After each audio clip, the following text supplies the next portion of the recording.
Welcome everyone to the September issue of the Highball Advisors Railroad Retirement Newsletter. My name is John McNamara of Highball Advisors, and September means one thing: college football season. So excited about that.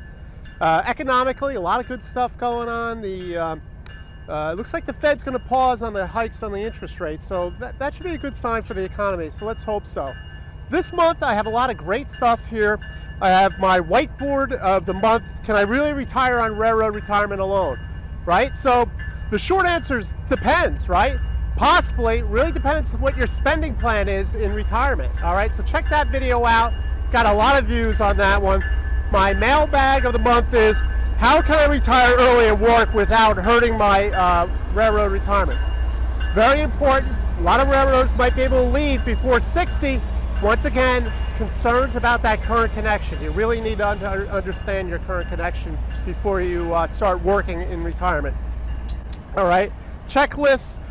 What issues do I need to consider when my child becomes independent, right? So as you get older, you're looking to retire, children have moved out of the house. What things do you need to do financially, to take them off this, take them off that, make sure that everybody's good to go. So check that out.